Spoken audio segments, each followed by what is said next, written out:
Assalamualaikum warahmatullahi wabarakatuh. Perkenalkan, nama saya Fauzi Ramadan Gobel dengan NIM 22112011 kelas HSA, dan kali ini saya akan menjelaskan tentang sejarah perlindungan konsumen dan asas-asas perlindungan konsumen.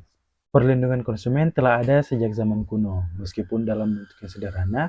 Pada masa Babilonia kuno, hukum Hammurabi yang disusun sekitar tahun 1754 sebelum Masehi telah mengatur sanksi bagi pedagang yang melakukan penipuan atau menjual barang cacat.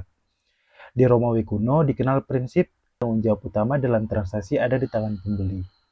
Namun, dalam beberapa kasus, negara turut campur untuk mengatur standar perdagangan dan mencegah penipuan yang merugikan masyarakat luas. Pada revolusi industri di abad ke-18 dan 19, produksi barang secara massal meningkatkan risiko eksploitasi konsumen. Banyak produk yang dijual tanpa standar keamanan yang jelas, menyebabkan kecelakaan kerja, penyakit akibat bahan berbahaya, serta praktik perdagangan yang tidak adil. Nah, situasi ini mendorong munculnya gerakan konsumen di berbagai negara untuk menuntut perlindungan lebih baik dari pemerintah. Di Amerika Serikat, awal abad ke-20 menjadi titik penting bagi regulasi perlindungan konsumen. Pada tahun 1906, pemerintah AS mengesahkan Pure Food and Drug Act yang bertujuan untuk mengawasi keamanan makanan dan obat-obatan yang beredar di pasaran.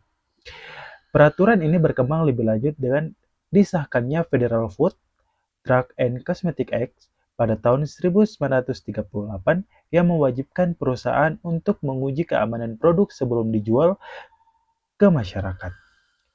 Gerakan konsumen semakin kuat pada tahun 1962 ketika Presiden John F. Kennedy memperkenalkan Consumer Bill of Rights yang menetapkan 4 hak dasar konsumen, yaitu hak atas keselamatan, yang kedua adalah hak atas informasi, yang ketiga hak untuk memilih, dan yang terakhir itu ada hak untuk didengar.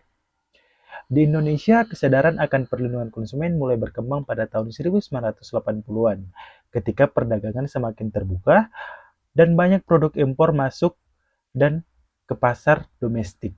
Pemerintah mulai merancang regulasi untuk melindungi konsumen dari praktik bisnis yang tidak adil. Puncaknya pada tahun 1999, Indonesia mengesahkan Undang-Undang Nomor 8 Tahun 1999 tentang perlindungan konsumen. Undang-undang ini menetapkan hak dan kewajiban konsumen serta pelaku usaha serta membentuk lembaga perlindungan konsumen seperti Badan Perlindungan Konsumen Nasional atau BPKN. Memasuki era digital, tantangan baru muncul dalam perlindungan konsumen, terutama dalam perdagangan elektronik atau e-commerce. Regulasi terus diperbarui untuk menangani isu-isu seperti penipuan online, terus ada perlindungan data pribadi dan hak konsumen dalam transaksi digital. Dengan semakin berkembangnya teknologi, perlindungan konsumen terus mengalami pembaruan agar tetap relevan dalam menghadapi tantangan zaman. Baik, selanjutnya saya akan membahas tentang asas-asas perlindungan konsumen. Dalam Undang-Undang Nomor 8 Tahun 1999 tentang Perlindungan Konsumen atau UUPK, terdapat beberapa asas yang menjadi dasar dalam perlindungan konsumen di Indonesia. Asas-asas ini mencerminkan prinsip dasar yang harus dijunjung tinggi oleh pemerintah, pelaku usaha, dan konsumen dalam bertransaksi. Asas yang pertama yaitu adalah asas manfaat. Asas ini menekankan bahwa setiap upaya perlindungan konsumen harus memberikan manfaat sebesar-besarnya bagi semua pihak, baik konsumen maupun pelaku usaha. Konsumen harus mendapatkan barang atau jasa yang berkualitas, sementara pelaku usaha tetap mendapatkan keuntungan yang wajar. Yang kedua adalah asas keadilan. Perlindungan konsumen harus dilakukan secara adil, tanpa memihak salah satu pihak. Konsumen berhak mendapatkan haknya tanpa diskriminasi, dan pelaku usaha juga harus diperlakukan dengan adil dalam menjalankan bisnisnya. Yang ketiga adalah asas keseimbangan. Asas ini terdapat keseimbangan antara hak dan kewajiban konsumen serta pelaku usaha. Konsumen memiliki hak untuk mendapatkan produk aman dan berkualitas, tetapi juga memiliki kewajiban untuk menggunakan barang atau jasa dengan benar. Sementara itu, pelaku usaha berhak mendapatkan keuntungan, tetapi juga wajib memenuhi standar perlindungan konsumen. Asas yang keempat yaitu adalah asas keamanan dan keselamatan konsumen. Produk atau jasa yang beredar di pasaran harus aman bagi konsumen. Pelaku usaha wajib memastikan barang yang dijual tidak membahayakan kesehatan, keselamatan, atau lingkungan. Jika sesuatu produk terbukti berbahaya, pemerintah memiliki kewenangan untuk menarik produk tersebut dari pasaran. Yang kelima adalah asas kepastian hukum. Asas ini yaitu adalah perlindungan konsumen harus memiliki dasar hukum yang jelas dan dapat ditegakkan.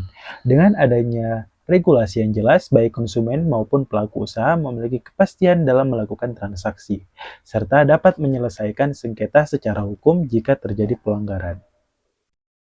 Yang keenam yaitu adalah asas kejujuran. Pelaku usaha harus bertindak jujur dalam menawarkan produk atau jasa, termasuk dalam hal harga, kualitas, dan manfaatnya. Informasi yang diberikan kepada konsumen harus transparan dan tidak menyesatkan. Yang ketujuh atau yang terakhir adalah asas kebersamaan. Nah, asas ini itu adalah konsumen dan pelaku usaha harus bekerja sama untuk menciptakan lingkungan perdagangan yang sehat dan berkelanjutan. Dengan adanya kesadaran dan tanggung jawab dari kedua belah pihak, sistem ekonomi dapat berjalan dengan baik tanpa adanya praktik yang merugikan. Baik, tadi adalah penjelasan tentang sejarah perlindungan konsumen dan asas-asas perlindungan konsumen. Terima kasih.